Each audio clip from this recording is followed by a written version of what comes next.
I grew up with Jason Miller. We were childhood sweethearts. There were still 6 months left until our wedding when he started acting more and more off. He thought he was putting on a great performance. But the truth is, I knew from the very beginning. It started with the faint scent of orange blossom clinging to him every time he came home to our apartment.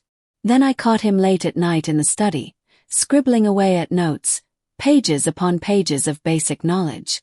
And then there were the lazy weekend afternoons when we watched movies together. He'd often smile unconsciously at his phone. But the moment I leaned over, his body would stiffen instantly. I've always believed that once you start wondering whether something's happening, it probably already has. But after more than a decade together, our feelings work fake. I chose to believe I was just anxious with the wedding coming up. That was until the end of that month. On a whim, I brought him lunch. It was nearly noon, and the lab was still tense and busy as usual. From the sea of white lab coats, I spotted Jason right away. He was bent over a microscope, observing something.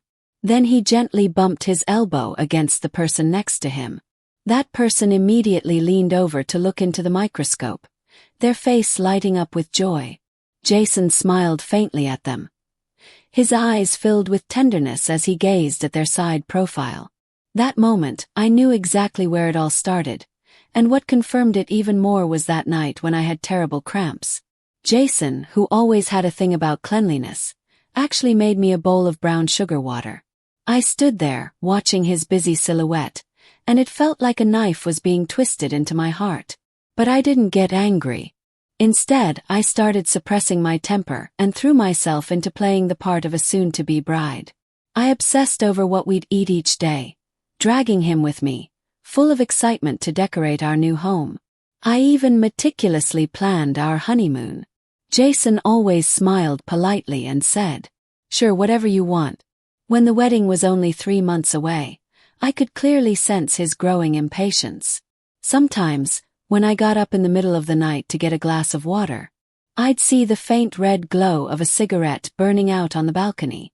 I deliberately rubbed my eyes, yawn, and pretend to be half asleep as I opened the door and asked, "What's wrong?" He'd immediately put out the cigarette, look like he wanted to say something but stopped, and then pull me into his arms as he muttered, "It's nothing, just some trouble with the experiment." I would go along and comfort him, telling him not to push himself too hard, that I'd make him some soup in the morning. The next day, he'd head out early to the lab again and return at night with that same overpowering scent of orange blossom. It was all so blatant. We'd been together for over 10 years. I knew him too well and he knew me just as well. He was fully aware of my pride, that I would never allow myself to marry a man who had already fallen out of love.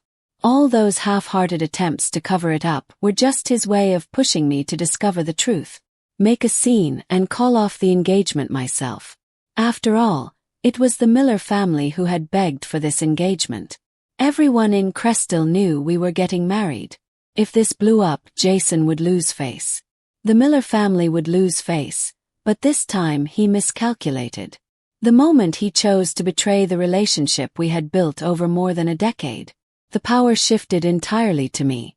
If he wanted to walk away cleanly and expected me to graciously step aside and bless their relationship, there was no way. I've never been the kind of woman to be easily bullied. I wanted to watch them flail around like clowns, to make them crawl like rats, hiding from the daylight. With just 1 month and 23 days left until our wedding, the orange blossom scent on Jason grew even stronger when he came home. I curled my lips. Someone was getting nervous. The night of the wedding dress fitting, I got stood up. And the next day, the moment I arrived at the spot we had arranged to meet, I saw Jason and that younger lab assistant sitting close together. When Jason saw me take a seat, he instantly shielded the girl behind him with a protective stance. There was a flicker of guilt in his eyes, but it quickly turned into determination. "Emily, I'm sorry. I've always seen you as a sister. It wasn't until I met Hannah that I understood what real love is." Our engagement was arranged by our families. We were young and didn't know any better. I looked at Jason and suddenly an old memory flashed through my mind, How he used to stand protectively in front of me just like that. How he'd get anxious every time I so much as frowned. And now he reduced everything we had to youthful ignorance. I couldn't help myself. Smiled. All of that was so many years ago, and something that old deserves to be thrown out like trash along with Jason Miller. I've always been someone who looks forward, not back. So sure, I agreed to end things a little too easily, and that stunned both of them. The girl, delicate and soft like a porcelain doll, was the first to speak. "Miss Lynn," she said, "I know this must be hard for you, but I'm really sorry. Jason and I are truly in love." Only then did my eyes finally settle on this junior of his. No longer separated by a glass wall in the lab or a phone screen, she was right here. Her face was pale and dull-like, with light makeup and bright, clear eyes. And right now, she was looking at me like a winner, trying to offer comfort from her pedestal. When I stared directly at Jason, he looked a bit flustered and quickly took a small sip from the coffee cup in front of him. I gave a faint smile, stirring the coffee in front of me over and over with a spoon. The cheap hand-drip coffee had a faint sourness to it. Without thinking, I clicked my tongue. It was simply undrinkable. I put the silver spoon down and looked toward Jason, who was about to return to his family estate. The porcelain princess seemed to get emotional the moment I ignored her. Her eyes turned red as she said, "Miss Lynn, dragging this out isn't good for you either. Why do you insist on holding Jason back?" Now that's what I call clever phrasing. Before I could say anything, my phone buzzed on the table. I picked it up and saw a message. "Sweet fiancé, pick whichever wedding dress you like. It'll still be in time for next month's banquet." 3 photos followed. The contact name was Ethan. Word by word he had typed that out. I couldn't help but picture the usually cold and decisive Mr. Ethan Crane, carefully typing "sweet fiancé." The thought made me curl my lips into a smile. I was in a good mood, and that made my tone toward the porcelain princess soften a bit too. "Miss White," I said, "you've misunderstood. As long as you can convince Jason's parents to call off the engagement, I honestly don't mind." Both of their faces changed at once. "My last name is Shaw," I added absent-mindedly, looking down at the dress photos. "Sorry about that. My memory's awful." Jason finally couldn't hold back. "Emily," he said, "I'm the one who owes you an apology. Let's go back to the house together tonight." Why would he want me there? Simple, because Jason didn't have the guts to say it himself. His mother was no pushover. The Miller family had a bunch of illegitimate children waiting for their chance to rise. And Jason, who majored in chemistry, was utterly useless when it came to managing the family business. It had always been me helping him behind the scenes, so he could pursue his passion. And now, Jason probably believed that because I was so deeply in love with him, I would keep helping him even after the engagement ended. "Jason, are you and Lily coming home together?" Someone asked Lily. I couldn't help raising an eyebrow. Jason looked equally stunned. His mother had just returned from a business trip abroad, but it was like I didn't even exist. She walked straight past me and went right to Lily, holding her hand and sitting down affectionately on the couch with her. And there I was, completely ignored, the official fiancé, left off to the side. Well, temporarily official fiancé. The porcelain princess blushed shyly, biting her lip as her cheeks turned a pretty shade of red. Jason's mother quickly turned to me and said, "Emily, you haven't met Lily yet, have you? She's Jason's junior at the lab. Her family doesn't have much, but she's hardworking, obedient, and very well educated. She's been helping Jason out at the lab." As she spoke, she gently patted Lily's hand, smiling with squinted eyes and praising her non-stop. Sure, I only had a bachelor's degree. I'd never helped Jason with any experiments. I wasn't the type who obeyed everything people said. When I was 16, my father passed away from overwork. By the time I was 21, my mother followed. Jason's parents used to say I was too young and suggested many times that I temporarily manage our partner company on behalf of the family. But right after graduation, I joined the company. I didn't have any evil uncles or greedy relatives. What I did have were family members I could trust completely. They were helping me sincerely. In just 3 short years, I went from a clueless rookie to someone capable of handling everything on her own. Yet even now, Jason's parents still brought up that same old topic whenever they could. As I looked at his mother's profile, all I could think of was the image of her back when I was a child. How she used to hold me close and tell me to be good. And now, she was using Lily to humiliate me. Being too greedy only leaves you with nothing in the end. My phone buzzed inside the pocket of my coat. "Sweet fiancé, where are you?" Jason was sitting nearby, asking his mother how she knew Lily. She smiled and said maybe Lily could be our bridesmaid, but none of that mattered anymore. I casually replied to Ethan's message. "At the Miller family estate," then locked my phone and slipped it back into my pocket. "Mrs. Miller," I said calmly. "We actually came here today to talk about calling off the engagement between Jason and me." The smile on her face froze instantly. Without a word, her hand withdrew from Lily's. "Emily, marriage isn't something to joke about. Tell me, what did Jason do wrong? I'll stand up for you." She moved to sit beside me and reached out, trying to take my hand. I couldn't help but curl my lips into a mocking smile.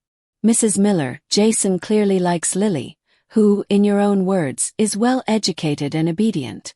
And you like her too. Isn't that just perfect for everyone?"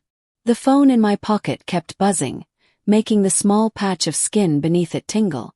And the ache seemed to reach my heart. "Emily, you must be mistaken," Lily said, her voice trembling as she bit her lip, eyes red with tears. "Jason and I are just senior and junior lab partners. Jason couldn't take it anymore. Mom," he blurted. "Lily and I truly love each other." Mrs. Miller stood up and looked at her son. "I've seen girls like her more times than I can count. Jason, go apologize to Emily. She's your girlfriend, your future fiancé." Lily said nothing but stood up and clung to Jason's hand, starting to sniffle. Jason frowned. "Mom, don't talk about Lily that way. I'm going to marry her. Besides, I've never confessed to Emily. We weren't even really a couple. And as for the engagement, it was a mutual decision. 24 years of history, and he summed it all up with, we weren't even really a couple. Trash, absolutely." Mrs. Miller's face turned red with fury as she snapped. "She's just a scheming woman trying to climb the ladder. I've seen more of her kind than you have. Jason, go apologize to Emily." So Mrs. Miller could see through Lily after all. Then that only made Jason even dumber. He was the only one completely fooled. Suddenly, everything felt hollow and pointless. I pulled my phone out of my pocket again. "Sweet fiancé," 3 unread messages. "At the Miller estate, what are you doing there? Are you having second thoughts about marrying me? Let me tell you something. Emily doesn't get to back out. Your mom can wait for me." I had just typed a reply and hadn't even hit send when the phone buzzed again. "I'm outside the Miller estate." I got up and walked toward the door, leaving behind the sound of Jason and his mother arguing. I didn't look back. I left them all behind. Ethan was waiting for me outside. The tall, long-legged CEO stood casually by the front of his car, which he'd parked right in front of the Miller estate without a care in the world. So arrogant.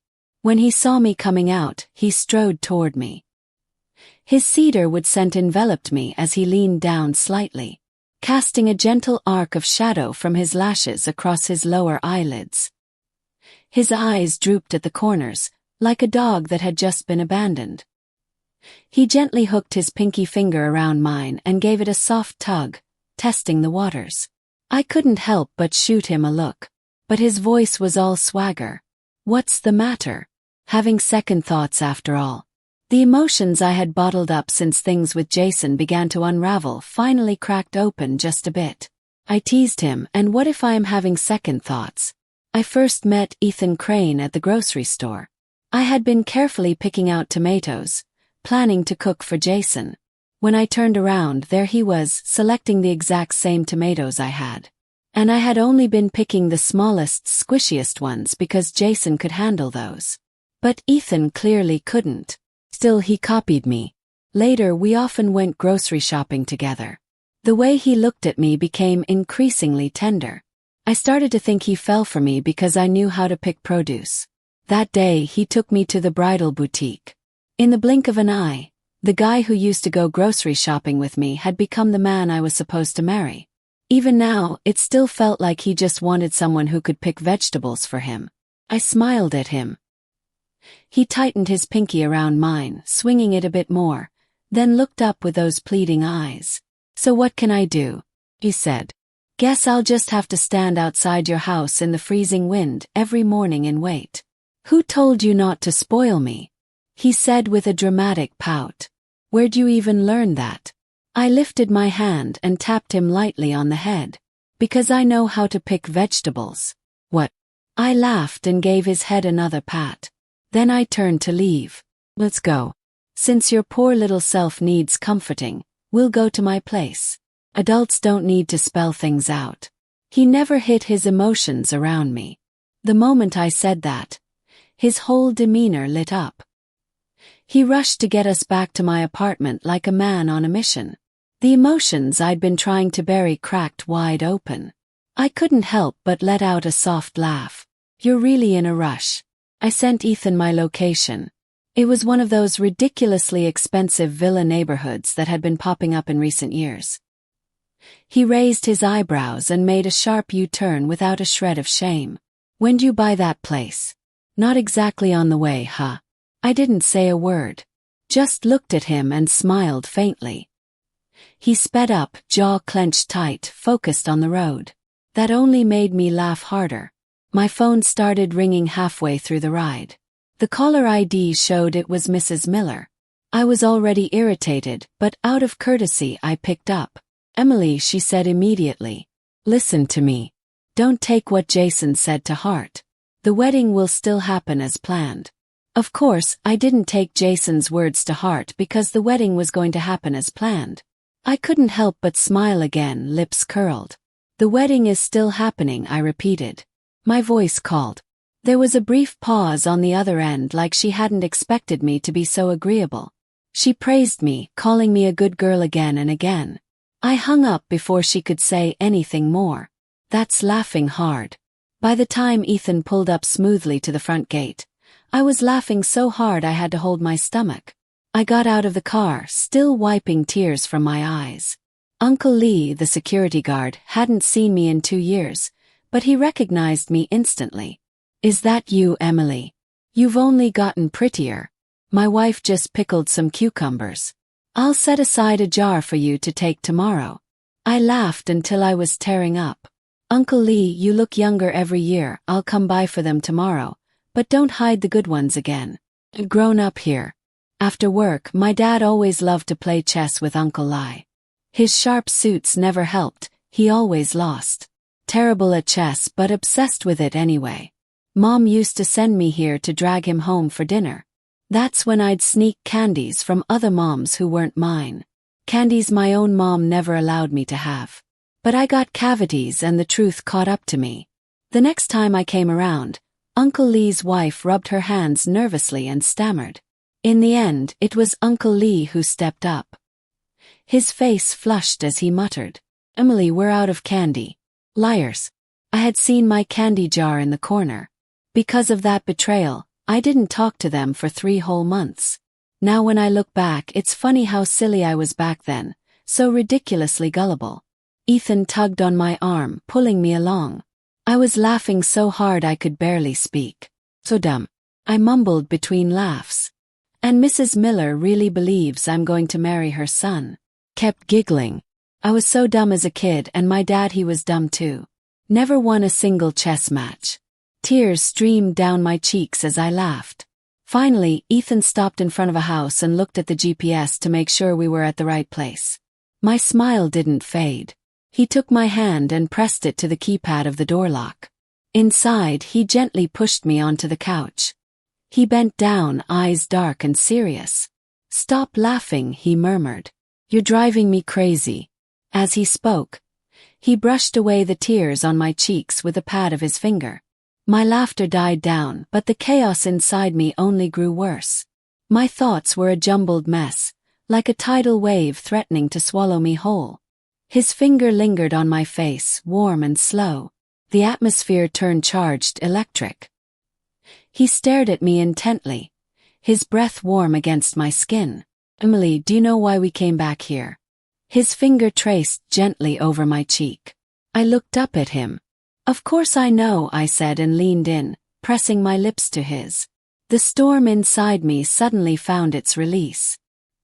He let out a low chuckle, his chest vibrating with it. The sound was rich, deep, devastatingly sexy. In an instant the control shifted to him. First I tried to keep up with his pace. Eventually I gave up entirely. He could kiss me however he wanted. I slumped against his shoulder, panting, head spinning. Every thought I had been drowned out by the pull between us. His hand slid under my shirt and found the small of my back. I shivered all over. If I married Ethan, I wouldn't be losing anything. Love or money, you've got to win at least one of them, right? Once I realized that, I completely relaxed. His hand pressed firmly against my back.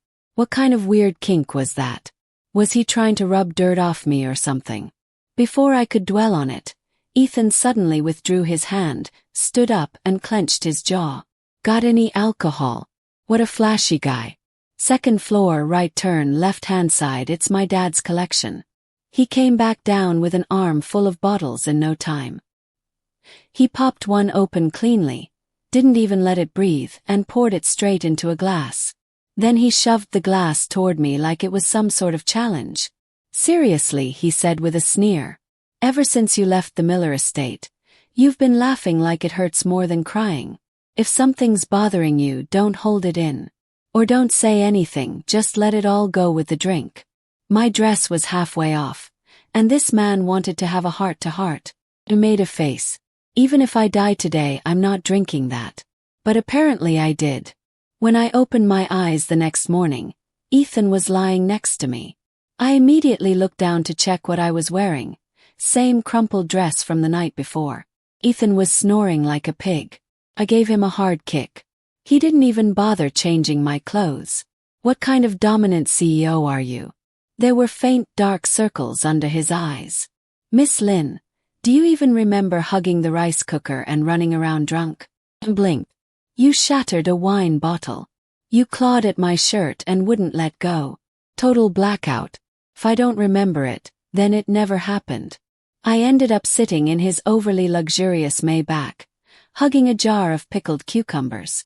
The car smelled like vinegar, a ridiculous combination, me and the self-proclaimed pickle prince.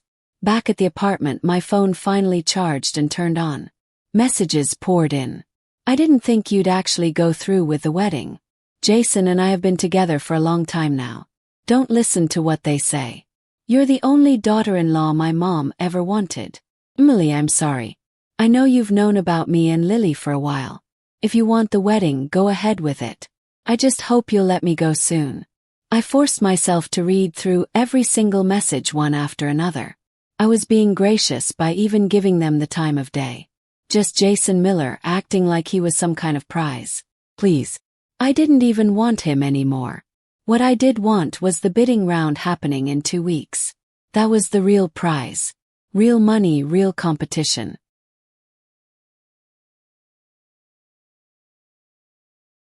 Sweet fiancé, the message read. Take a look at these venues and let me know which one you like for the wedding. Photos. More photos. These are the ones that need to be booked a year in advance. Ethan, his sweet fiancé, was out here throwing money like it grew on trees. Living up to his CEO title, huh? I let him throw all the money he wanted. Let's be honest. This was wedding venue snatching at its finest. And it wasn't just complicated. It was borderline aggressive. Not only did we have to coordinate with the hotel, we also had to shamelessly negotiate with the couple who had originally booked that date. I didn't lift a finger. Ethan's thick skin handled it all. The hotel was secured the next day. His money under my name stirred quite the buzz. Everyone was talking about how the beloved daughter of the Lynn family was spending wildly for love. Even Mrs. Miller, for the first time ever, gave me a call. Emily, good girl, she said, voice full of affection. I knew you were the one who truly cared about Jason. Don't worry. You'll always be the Miller family's daughter-in-law. After she hung up, Jason called too, sounding like he was swimming in regret. Emily, I've officially joined the Miller Corporation. I didn't respond. My fingers were busy tapping away on the keyboard, prepping for the bid. Jason let out a deep sigh on the other end. Emily, I heard about the hotel situation. Consider it a memento. But really you should let me go. I was speechless.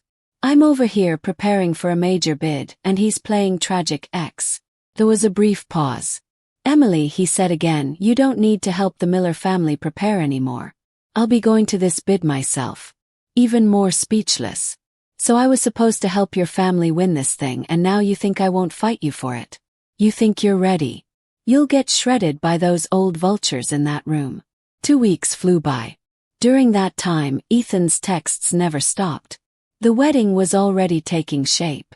So when I saw him standing in front of the bidding venue, I was completely stunned.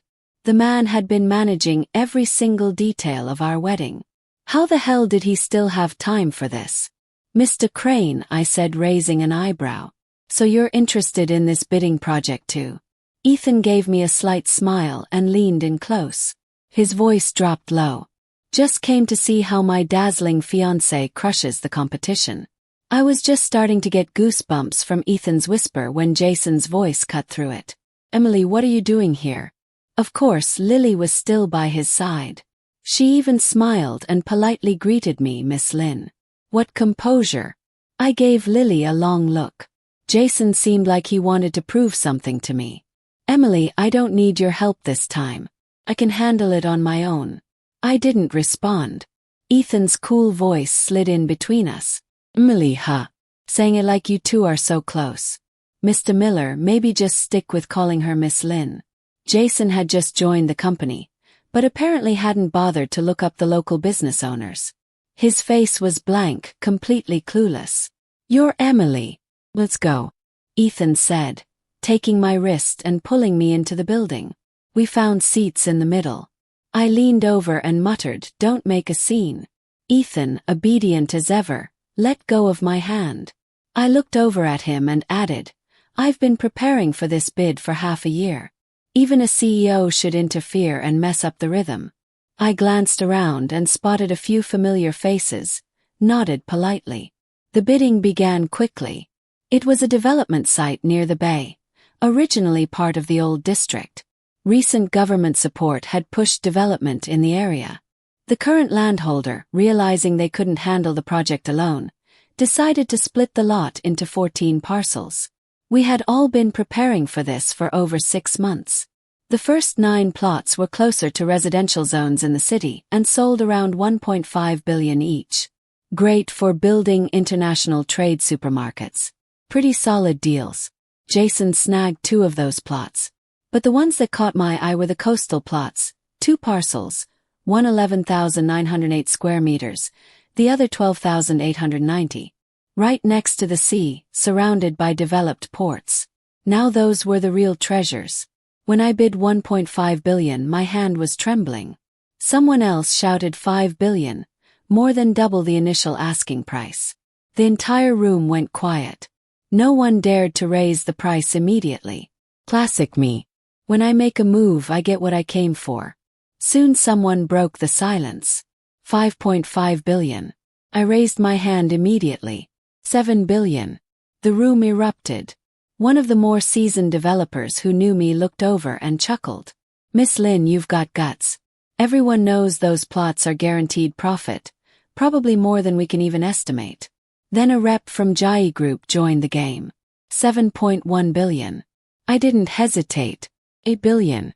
I looked at the older businessman who just spoken, where the younger generation were supposed to take risks. I caught Ethan watching me, eyes burning with intensity, like I was the only thing in the room. He always did enjoy watching me compete for something. I exhaled slowly. Jai Group had just let me have it. They gave me that one. But this wasn't break time. I ignored Ethan's gaze and forced myself to sit up straighter. There was still one more plot. In my mind, I'd budgeted $18 billion total for the 2 prime plots. If this next one exceeded $10 billion, I'd have to consider other tactics. $5 billion. I looked toward the bidder, a tiny, unknown company. This was an ideal. Jason called out 6 billion. So the Millers wanted to take a bite of this too. In your dreams. I glanced at Jason from a distance. He was whispering to someone beside him. But even from here, I could see the struggle in his eyes. Jason was ambitious, always chasing high risks for high returns. But he was easily swayed. When he first wanted to study chemistry, his mom strongly opposed it. But his dad supported him, hoping the discipline of lab work would build his character. Jason had told me more than once that his father never wanted him in the family business.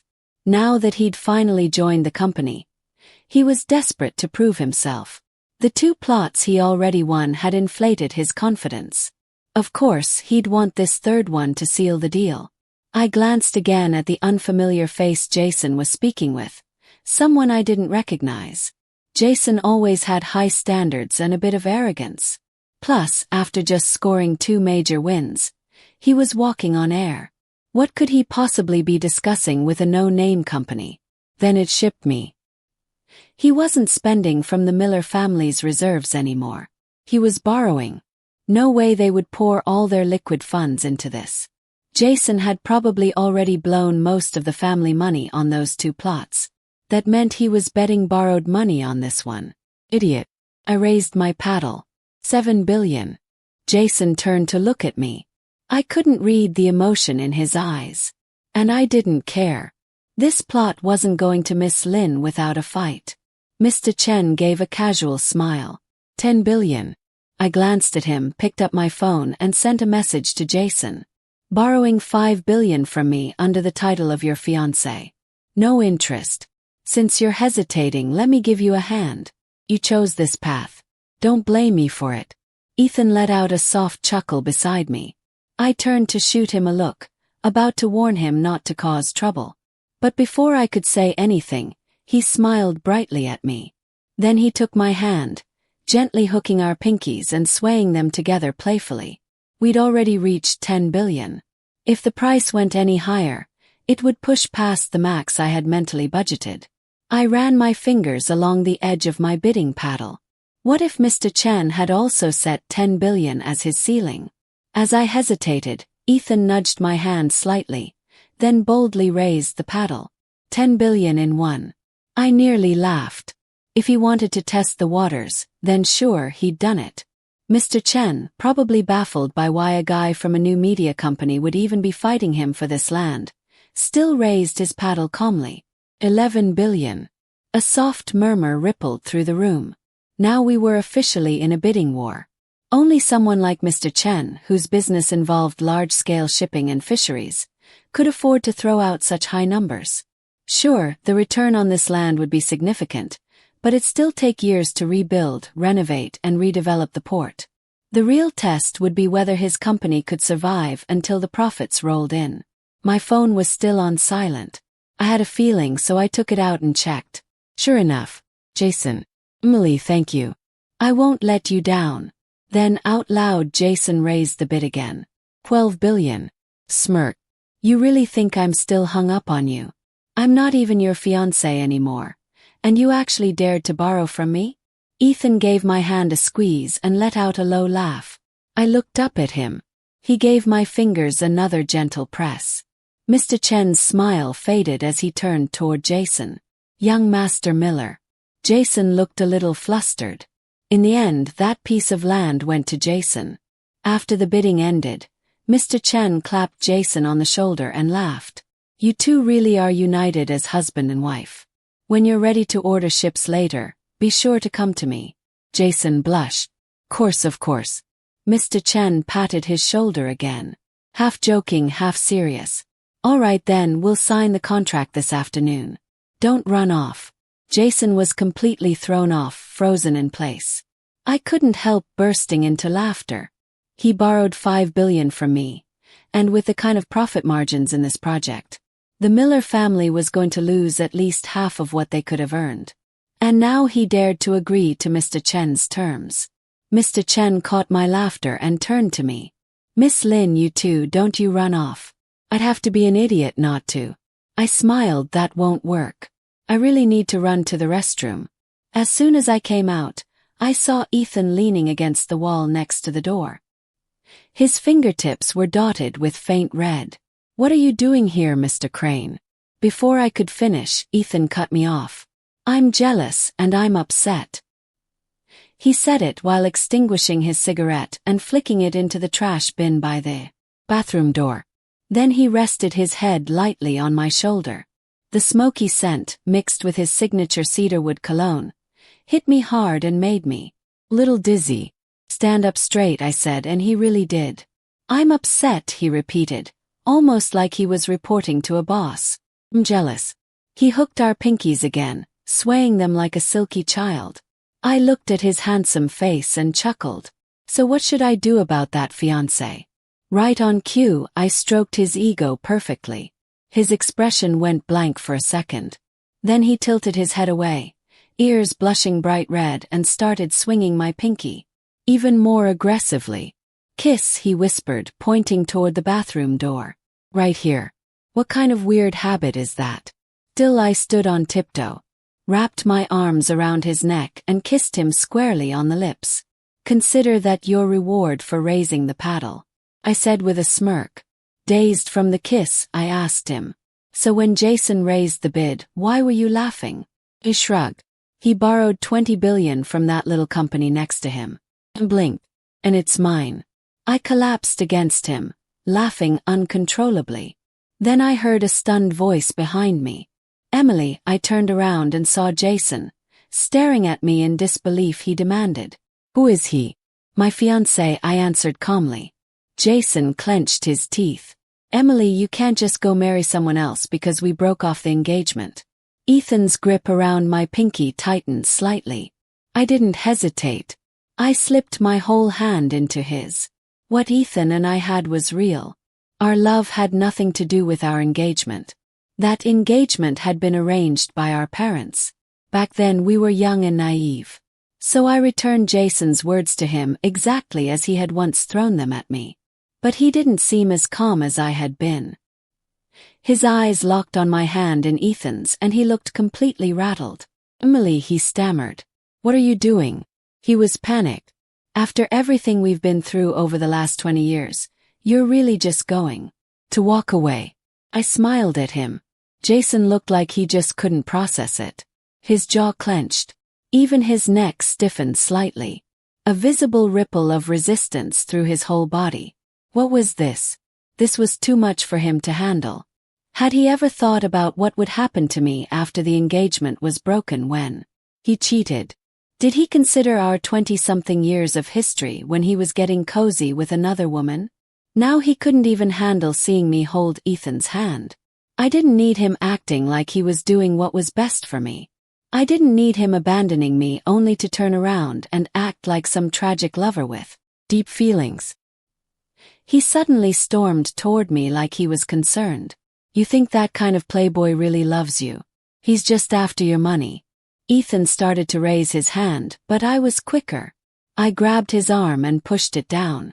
I like handling my own business, I said calmly. Then what about your little sweetheart? I shot back at Jason. His body tensed instantly like I'd hit a nerve. Exactly what I thought. Fresh. He didn't say a word. Just stood there. I turned and pulled Ethan with me. Go enjoy your true love. Don't embarrass yourself here. And as it turns out, that girl was after his money. With 24 days left until the wedding, Jason's mom gave her a chunk of cash. That so-called sweet girl put on a little act like she couldn't take the pressure and ran off in the middle of the night. How did I know? Because I bought her the plane ticket. 14 days before the wedding, Mr. Miller returned. The company had suddenly acquired 3 prime pieces of land, one of which was especially valuable. The whole company was singing Jason's praises. Of course, that all made its way back to me. That same day Mr. Miller called me. Emily, the wedding's almost here, right? Let's find some time to go over the details. No mention of the bidding war. No mention of Jason cheating. Not a word about Lily. The first thing he brought up. The wedding.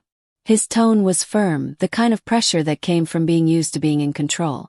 This wedding between you and Jason was decided by both families, he said. It's not something you can just call off. I was lying on my couch at home, watching Ethan wash strawberries in the kitchen. Broad shoulders, long legs, picture perfect. No need to discuss, Mr. Miller, I said. Everything on my end for the wedding is nearly done. There was a beat of silence on the other end of the line. I could tell he thought I was backing down. A moment later his voice came through, slightly lowered. All right, then send me a copy of the wedding plan. Jason made a mistake, but as the future daughter-in-law of the Miller family, you need to be the bigger person. Ethan walked out just then, placed the plate of strawberries on the table, and leaned down toward me, clearly having overheard the call. He thought it was Jason on the line. His voice was so soft it could melt butter. Who are you talking to, Emily? He asked sweetly, and then casually popped a strawberry into my mouth. I shot him a sideways glare, and to my surprise, the call still hadn't ended. Jason was just momentarily tempted, Mr. Miller continued on the other end. And maybe you were briefly distracted by someone new too, that's normal. But in the end we're still one family. Ethan gently placed another strawberry between my lips. I didn't say anything, and the line went quiet again for a moment. Then sensing he was losing ground, Mr. Miller softened his tone. Jason knows he messed up, but it's not like he did anything serious. He just got a little too close with a female classmate. You two have grown up together since childhood. Women need to be a little more forgiving. That's what marriage is about, isn't it? I chewed on the strawberry, and suddenly remembered the time both of our families lived in that old villa neighborhood. Jason had once looked at his mom, smiling so gently, so tenderly. But now the Miller family had so many illegitimate children, you couldn't even count them on one hand. I chuckled to myself, Mrs. Miller really is generous. But what gave them the right to demand that I, Emily Lynn, be the one to forgive? Why did I have to be the gracious one? Forget it. I'd be sure to send her an invitation. Don't be late, I thought. 3 days before the wedding, the invitations were sent out. Red envelopes edged in gold foil, handwritten and flowing calligraphy with the names Emily Lynn and Ethan Crane. Everyone, close friends, distant relatives, people I barely even knew, were all talking about it. How did the Lynn family's precious daughter end up marrying Mr. Crane? Wasn't she the one who splurged on a luxury hotel not long ago for Jason Miller? I made sure to send 3 copies directly to the Miller family. That night, Ethan clung to the invitation like an idiot, refusing to let go. Honestly, I still thought something was wrong with him. How could someone fall in love with me just because I knew how to pick vegetables? The night the invitations were delivered, Jason showed up at my apartment in the middle of the night, banging on the door. Ethan stumbled out of the guest room, half asleep, wrapped his arms around me and whispered, "Don't go." I messaged Jason to get lost. The next morning when I opened the door, there he was, sitting in the hallway, completely soaked by the rain. "What's going on?" he asked, his voice low. "You're really going to marry him?" I looked at the dark circles under his eyes. He clearly hadn't been doing well. That plot of land had already broken ground. I'd gone to inspect the site myself the day construction started. Only then did the Miller board find out that the land wasn't solely theirs. A smaller, unknown company held a stake in it too. Even worse, Jason had actually signed a partnership deal with Mr. Chen. The foundation hadn't even been laid, and he'd already bought 200 ships from him. High and mighty as always, Jason had always looked down on business people, only to get completely screwed over this time. I looked at him and smiled. He rubbed his temples. "Emily, I'm willing to let the past go. Didn't you always want to marry me? It's not too late." My grip on the door handle tightened instinctively, so he did know everything. Memories flashed through my mind. When I was 16 and I'd handed him that candy like it was no big deal. When I was 17 and poured my heart into picking out the perfect watch for his birthday. Those sleepless nights when I first realized he was cheating. Doubting myself, questioning everything. All the meals I'd made for him, only to feed the damn dog instead. Back then I still had hope in him. I stared at him, trying to match the man in front of me with the Jason I once loved. When I was 16, after my dad passed away, Jason had crossed the entire city just to buy me a slice of my favorite milk cake. That night, after my father's funeral, he'd placed the cake into my hand. That single slice of cake, one that gave me food poisoning, mind you, ended up binding me to him for 8 whole years. I really was cheap. Emily, he said, I know you've known about the affair all along. Messed up. But we're even now, aren't we? Even. I let go of the doorknob. Emotions swelled up in my chest until I couldn't hold it back anymore. I slapped him across the face. Even. Snap. What do you take me for? Some dog you can summon or dismiss whenever you want. My palm was starting to sting. He froze. I slapped him again. This time it burned. You think you're someone important. You got away with everything because I loved you. That's the only reason you had the nerve to act like you were untouchable. He clutched his face. There was no trace of the elegant, well-mannered man he usually pretended to be. This engagement was arranged by our parents, he growled. You'll marry me whether you want to or not, unless you want your dead parents dragged through the mud. So the bidding war was your trap, I whispered. My dad had been right. I should never have backed down to him. I thought of my mother, frail and fading, gripping my hand before she died. Jason is a good boy, Emily. Don't cry. I'll make you your favorite food tomorrow. I still want to see you both. Get out, I snapped, slamming the door in his face. I turned and saw Ethan standing in the living room holding a glass of water. His expression was calm and composed. Dinner's ready, he said. He didn't ask. I didn't tell. I sat down at the table and took a cautious sip of the milk. Coconut milk. My nose burned. Finally, Ethan couldn't hold it in anymore. Emily, he said gently. What did Jason want? Even Jason had forgotten I was lactose intolerant. The tears welled up fast, pooling in my eyes so quickly that I couldn't stop them. I tried to blink them away, tried to hold it together, but they still fell. Huge, heavy drops splashing against the table. Ethan panicked. I'm not listening. I'm not listening. You handle everything. Don't cry, he begged. Through tear-filled eyes I looked up at him. Don't leave me, I whispered. If you do, I'll really start crying. I've worked so hard for this, for us. Tears still falling. I managed a shaky smile. Ethan, I'm glad it's you I'm marrying. On the eve of the wedding, Ethan was a frantic mess. Candy boxes, welcome gifts, red envelopes, the dress, the shoes. He had to check every single detail himself. His parents only landed that night. Mrs. Crane stepped out of the terminal in a crisp, tailored suit. As soon as she spotted Ethan, she raised her hand and smacked his arm. You little brat. Why didn't you tell us earlier? You have no idea, she added. Your dad and I nearly thought we were seeing ghosts when Auntie Chin called us yesterday.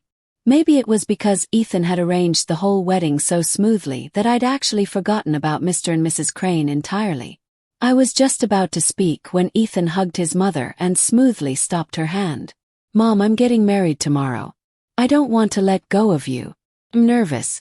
Nervous. You. Go away. She waved him off. The bride isn't even nervous. What are you fussing about? Mrs. Crane gave him a good shove and rolled her eyes. And quit acting like this in public. Where's your cold CO demeanor now? She brushed past him and came straight toward me. Emily Lynn, right? I've heard of you. Last year you snatched a project from the Crane family, she said, smiling. Ethan wouldn't shut up about it. You're sharp. I paused for a second. That did sound familiar. Too bad I'd taken that project on behalf of the Miller family. Otherwise, we could have worked with the Cranes. I was just about to apologize when she cut me off. Emily, mind if I call you that? You did great. Someone needs to keep that boy in check. We were still standing by the entrance. She didn't reach for my hand or pretend to be affectionate. The distance between us was that of strangers meeting for the first time. But still, she looked me in the eye and sincerely said, You did great. Maybe it was because Ethan had been spoiling me lately, but I felt a sting at the tip of my nose. I almost cried again. Thankfully, Mr. Crane called out from behind. Come inside already. What are you doing standing out there? I turned around quickly and blinked away in at one stubborn tear. At 4 a.m. on the wedding day, the makeup artist had already started getting things ready. Mrs. Crane sat nearby, stubbornly refusing to leave, quietly watching every stroke on my face. At 5 a.m., one of Ethan's assistants whispered something to her and left again. But she stayed, eyes still fixed on me. At 7 a.m., just as the final touch-ups were happening, she stopped the artist, stood up and walked over holding the wedding veil. But instead of helping me put it on, she reached for the comb nearby. My heart skipped a beat. 1 stroke to the end, may your life be smooth. 2 strokes, may your hair turn white together. 3 strokes, may you have many children and grandchildren. I looked up at her. Emily, she said, voice steady. I'll go wait on that rascal's side. Wait for you to call me Mom. At 7:30 a.m. I picked up my phone. The first push notification hit me like a punch to the gut. Eros abandons hospitalized parents, ditches fiancé for a richer man. Bottom right corner, a leopard logo. Comment section, tens of thousands of replies. I knew it. No way someone runs a company that big alone without being cutthroat. She looks so innocent. Total stranger. But disrespecting her parents' final wishes is so wrong. I stared at the headline. My first thought wasn't how to fix it. It was, where's Ethan? Where are his parents? Did they see this? I immediately called my assistant. As soon as the line connected, she said, Emily, don't worry about this. Focus on your wedding. Let me and Chin handle it. Wait, Chin. Who's that? Mr. Crane's PR assistant. When did the Cranes find out about this? From the very beginning, we're already coordinating with public relations. Don't let this nonsense ruin your mood. We're also trying to locate Miss Shurau, the one connected to Jason Miller. Cheating and still trying to play the victim, unbelievable. Before I could even finish that sentence, the other end hung up. At 7:45, the sound of firecrackers erupted outside. I quickly sent a short video to my assistant, footage of Sophie, taken before she ran, clarifying everything. I had paid her $2 million for it. Once it was sent, I set my phone down and sat upright. The firecrackers outside sounded like they were being set off right on my chest. Each bang seemed to strike in rhythm with my heartbeat. The commotion outside grew louder. The groom's here, the groom's here. This was the man I would be spending the rest of my life with. Even if we divorced, I'd walk away with more than enough. Point 15. The door opened. Through the layers of white veil, I could vaguely see Ethan's face. He said, Nana, I'm here to take you home. As I leaned onto his back, I remembered what Mrs. Crane had said earlier. I'll be waiting for you on the other side. These were truly good people. Maybe just this once I got lucky and found something real. The wedding went on as scheduled. Out of the corner of my eye, I caught sight of the 3 members of the Miller family, faces stiff and pale. That video didn't just have Sophie's confession. It also included photos of Michael cheating and an audio clip of him threatening me. Meanwhile, the Miller Group was already facing a major liquidity crisis over that piece of land. At a time like this, with the stock market sliding, even if they didn't crash completely, they'd at least shed a layer of skin. My uncle walked me down the aisle and handed me over to Ethan. His eyes were red with emotion. I thought I'd feel nothing walking down the aisle, but I was wrong. A storm of feelings rose inside me, so overwhelming I couldn't even name them. I silently murmured to my parents, Mom, Dad. Ethan held my hand as we took the final steps together. Mom, Dad, can you see me now? I'm getting married. Maybe I'm really marrying someone incredible. As the officiant read the vows, I looked into Ethan's steady eyes and silently introduced him to my parents. Mom, this is Ethan. He respects me. He's never tried to control my decisions. Ethan Crane, do you take Miss Emily Lynn to be your lawfully wedded wife? Ethan looked into my eyes. Do.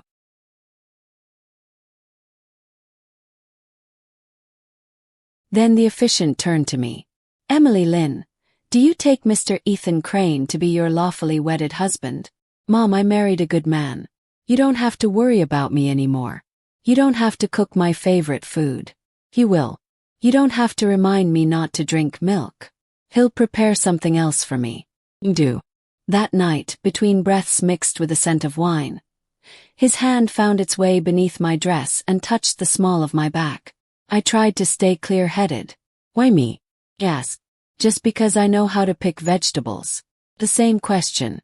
But this time Ethan finally understood what I meant. His hand still moved lower and I let out a breathy gasp. I bit his shoulder. He chuckled lowly, teasing. You really don't know how charming you were back then. Bonus scene. Sophie was right. I did approach Michael for money. But what she didn't know was that the entire thing had been a transaction from the start. That's how I made a living through trades like these. Ethan paid me $5 million to seduce Michael. I still remember how this usually cold and decisive CEO hesitantly asked, "Just try it. See what kind of person he is. No need to drug him. Just see how he reacts. Don't go too far." I thought he was some kind of treasure. Turns out Michael fell for it instantly. What a bore. What was interesting was his fiancée. I called her, sent her videos, and she ignored every single one. But when it came time to lay it all out, she struck hard and clean. She was never interested in marrying into wealth. I took Ethan's $5 million and I took Mrs. Miller's $10 million. That was probably more than I'd ever earn in my entire life. After I got the money, I went on vacation. People should know when to leave the game. The night before I left, that heiress asked to meet. I thought it'd be like the usual gigs, confrontation, tears, and eventually forgiving the cheating man. But when I saw her, her expression was calm, almost attached. Record a video confirming Michael cheated, she said. I sat down and put on my usual performance. Miss Lynn, what is this for? Michael and I are in love. I'm just leaving to avoid the pressure. She didn't react, just stirred her coffee, took a sip. Suddenly, I remembered how picky she had been with coffee when we first met. $1 million, she said. Pause. Miss Lynn, $2 million is more than enough. I'll leave, I said, pretending to get up. Deal. I filmed the video right there and made her buy me a plane ticket. I needed to feel safe. As I got up, I asked, how did you know? She was texting someone and said, without looking up, you were too cautious. No matter how much Mrs. Miller tried to provoke you, all you did was cry next to Michael. Even when he finally acknowledged you, you never once said a word. That's how I knew. Course I was cautious, I thought. If I'd overacted, I wouldn't have gotten a dime from Mrs. Miller. When she left, I sipped the now cold coffee in front of me. It was bitter. I still preferred the coffee from the first cafe. 3 months later, when I returned, I went to that cafe again. Suddenly, someone grabbed my wrist from behind. Sophie, this is all your fault. Michael's voice. He looked disheveled, wrinkled suit, messy hair, swollen face. Smiled. For the past 3 months, I'd been keeping tabs on them. The Miller board had poured money into that land deal. No matter how hard Mr. Miller tried to stop it, it didn't work. As soon as construction began, the Lynn family sent inspectors. Only then did the Miller elders realize they had spent all that effort building someone else's empire. Michael's cash flow collapsed. Instead of hiding, he showed up at my wedding in a full-blown scene. Good thing I had filmed that confession, or the public might have thought he was the broken-hearted hero. He had so many illegitimate siblings, but none could step in, because Mr. Miller had been removed from power. I looked at the man in front of me, eyes bloodshot, desperate, and I suddenly remembered the way he once leaned over the lab table toward me, gentle and quiet. Smiled. Who are you again? This is the end of my story. Subscribe to not miss more of these interesting stories that will probably save your life. And see you soon.